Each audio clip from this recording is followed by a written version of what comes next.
Bonjour à tous, on se retrouve pour une nouvelle vidéo. Attendez, j'ai mon bouton de ceinture de chemise qui s'est barré, putain. C'est des chemises que j'ai depuis des années. Et vu que j'étais beaucoup plus volumineux à l'époque, les boutons se sont déformés et se barrent, faut que je me rachète des nouvelles chemises. Alors j'aime pas les chemises à la base, hein, mais je sais pas, depuis que j'ai perdu un peu de poids, je me sens un petit peu mieux. Enfin bref, c'est pas le sujet de la vidéo, ok? Calmez-vous. Bref, sujet de la vidéo, le coût de cette maison. Je vais en fait tout simplement vous parler un petit peu du coût en eau, en électricité, en chauffage, etc. Parce que quand on avait annoncé qu'on allait emménager dans cette maison, qui est une maison de 2 mètres, de 350 mètres carrés, hors cave, etc., que la cave est chauffée et tout, les gens sont excités. Oh mon dieu, ça va vous coûter une fortune. Oh mon dieu, le ménage, ça va être dur et tout ça. Bon, déjà, ménage, vous avez bien vu qu'il n'y avait pas de problème. On arrivait à gérer pour l'instant tous les deux. Parce qu'on travaille à la maison, donc forcément, c'est déjà plus facile. Et aussi parce que voilà, c'est dans notre façon de faire. C'est équilibré de deux côtés, donc on arrive à gérer. Ensuite, au niveau coût d'entretien ou coût à l'énergie, les gens sont, ouais, c'est vrai qu'ils sont pas mal affolés. Vous avez été nombreux à vous inquiéter pour nous, en disant, oh là là, en plus du loyer, vous allez payer une fortune en ça, vous allez payer une fortune en ça.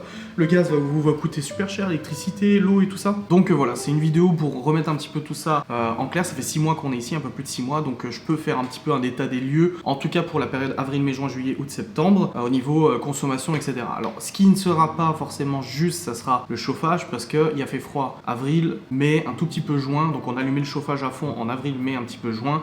Juillet, août, il n'a pas tourné du tout, et on l'a rallumé là il y a une semaine et demie, 2 semaines. Donc c'est vrai que la facture de chauffage n'est jamais la même en période d'hiver qu'en période d'été, c'est tout à fait normal. Mais à titre de comparaison, dans la maison où on était avant, qui était une maison contemporaine avec du double vitrage, etc. Il y avait des grosses déperditions de chaleur. Résultat, on était en tout électrique et on payait environ 250 € par mois. Électricité, juste électricité, mais l'eau chaude était amenée par l'électricité aussi. Donc c'était vraiment une seule facture pour le chauffage, l'eau chaude, etc. Au niveau de l'eau, on paye à peu près 120 € par trimestre, qui équivaut à peu près à 40 € par mois pour 6 personnes. Voilà, on payait 250 balles d'électricité quand même par mois. C'était déjà un budget qui était assez conséquent. On a déjà eu d'autres maisons à l'époque et on payait pas aussi cher, que ce soit en gaz ou en électricité. Cette maison-là, elle avait vraiment des gros problèmes d'isolation et résultat, on était obligé de chauffer vraiment pas mal pour qu'on le ressente. En plus, c'était un chauffage au sol. En haut, c'était des convecteurs, mais ils marchaient pas super bien. Enfin, on va pas revenir sur cette baraque, c'est du passé. Alléluia, c'est du passé. Mais voilà, pour dire que à l'époque, déjà, je trouve qu'on payait vachement cher.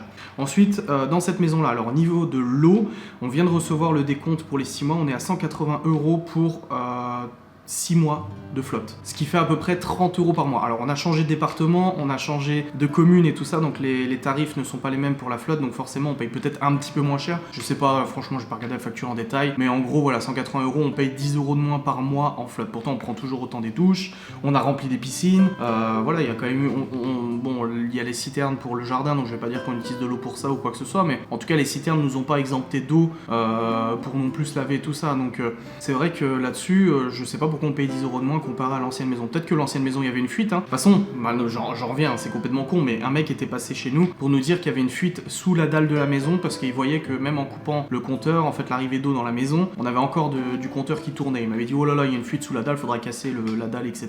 Donc si, en fait, je pense que c'est pour ça qu'on payait un peu plus cher. Là, on est à 30 € par mois pour 6, on prend des douches tous les jours, enfin, tout va bien, quoi. Donc ça, c'est au niveau de l'eau. Ensuite, au niveau de l'électricité. Alors ici, la gazinière est au gaz. Tout ce qui est électrique, c'est simplement les appareils électroménagers, la vaisselle, sèche-linge, lave-linge, ordinateur portable et lumière, toutes ces choses un peu standards. Voilà. Au niveau de l'électricité, on paye actuellement 65 € par mois environ. Et on nous a pas redemandé d'argent, on nous en a pas redonné. Donc c'est qu'on est à peu près une consommation réelle de 65 € d'électricité par mois, sachant que mon PC est allumé 24 h sur 24. Il a toujours quelque chose qui tourne, c'est pas des envois, des backups, des trucs, il y a toujours quelque chose, donc il est jamais éteint. C'est une grosse source de consommation, même si les pièces que j'ai mis dedans sont des pièces qui peuvent se mettre en veille et consommer beaucoup moins. On a toujours les lumières allumées, ça va encore, c'est pas non plus excessif.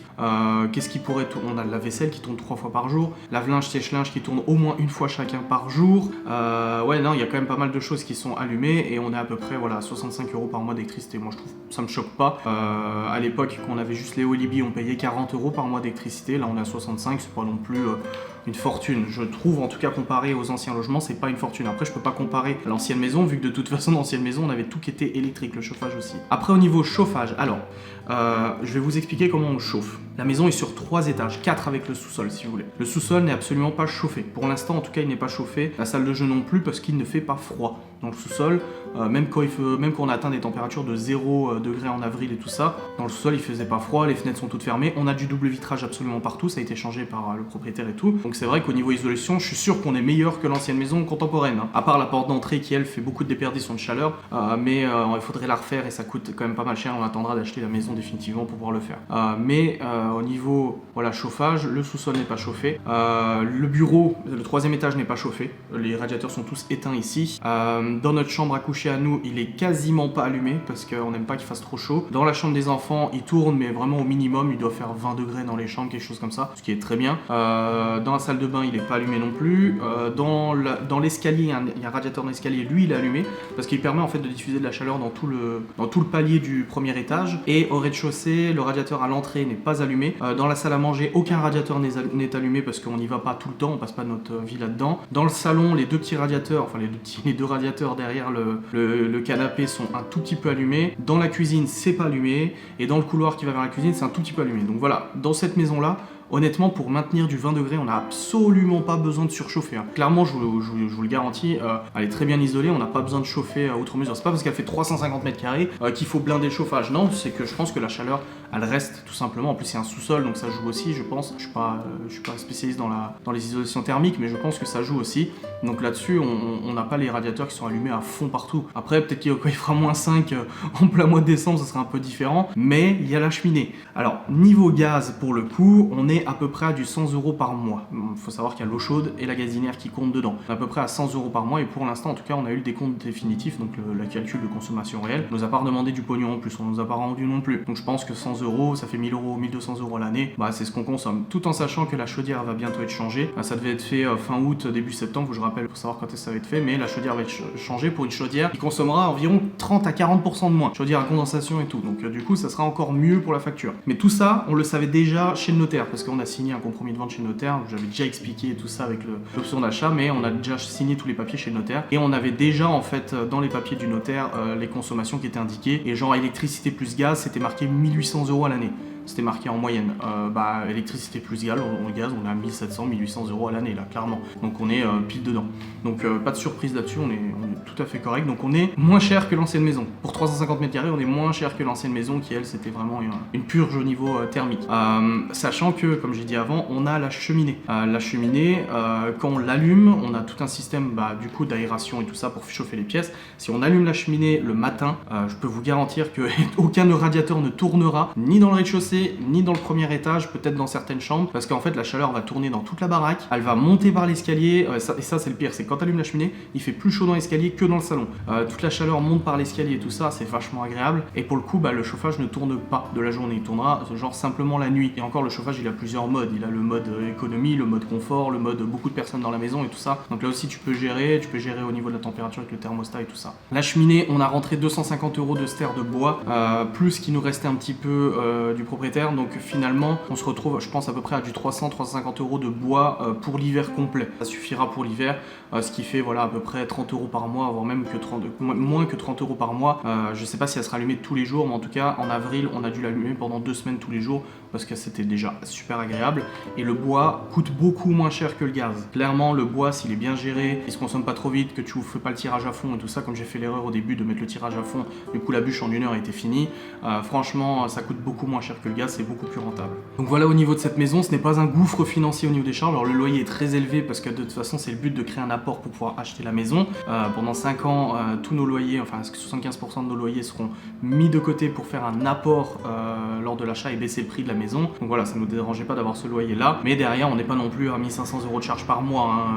Là, je regarde des reportages sur des châteaux. On n'a pas un château, on a un châteaunet. Je regarde des reportages sur des maisons de maître ou des trucs comme ça qui ont pareil 300, 400, 500 mètres carrés où les mecs ils pleurent en disant putain, ça me coûte quasiment 500 balles par mois de chauffage et tout. La maison, elle a du simple vitrage, il n'y a rien qui a été refait. L'isolation n'a pas été refaite, tandis que là, dans cette maison, à part la salle Gostanos, toutes les isolations ont été refaites. Les murs ont été refaits, ça a été réisolé, les doubles vitrages ont été installés. Vraiment, la maison était totalement modernisée, mais je pense qu'en effet, si on avait emménagé avant ces réparations, avant cette modernisation, ouais, je pense que là le chauffage serait douillé, genre tu mets ta main contre le mur, tu sens le frais arriver, enfin, il y aurait du délire comme ça, mais en tout cas là c'est absolument pas le cas, donc aucun regret au niveau de l'énergie, on paye moins cher que la maison qu'on avait avant à 110 mètres carrés, donc c'est que du bonheur, et puis en plus c'est beaucoup de matériaux qui retiennent la chaleur, comme le sol, c'est du plancher en bas et au premier, c'est du plancher, et mine de rien le plancher il prend la chaleur, et c'est vachement agréable de marcher pieds nus dessus, c'est pas comme du carrelage ou du parquet ou quoi que ce soit. Voilà, actuellement dans le bureau on a du parquet, mais en tout cas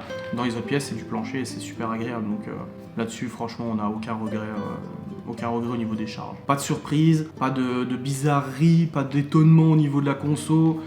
J'aurais même pensé quand même un peu plus au niveau du chauffage, mais c'est vrai que quand tu y réfléchis, on n'allume pas tant que ça les radiateurs, donc c'est pas vraiment déconnant. Après au niveau de l'eau chaude et tout, on prend pas des bains tous les jours, ni les enfants, c'est des douches, et les douches ça va assez vite. C'est sûr que si tu prends des bains tous les jours, bah, tu payes un peu plus d'eau. Là non, c'est pas le cas, et puis la balnéo, on s'en sert pas non plus tous les jours non plus, donc c'est pas... voilà, c'est très bien comme ça. Après on a, au niveau des appareils ménagers, on a quand même deux frigos, un congélateur à tiroir, un congélateur sous le frigo de la cuisine, deux sèche-linges, deux lave-linges, un lave-vaisselle, un ordinateur portable, et puis après tous les appareils, les tablettes, les trucs comme ça et tout ça. Donc on a quand même pas mal de matériel électroménager, de matériel électronique et tout ça. Les plombs, est-ce qu'ils ont déjà pété? Oui, les plombs ont déjà pété à 2 ou 3 reprises, quand en fait j'allume plusieurs fours du four en même temps. Le four il a 4 fours, hein. Et si j'allume plusieurs fours en même temps, ouais ça saute, parce qu'il y a les fours qui tournent, plus l'ordinateur, plus machin.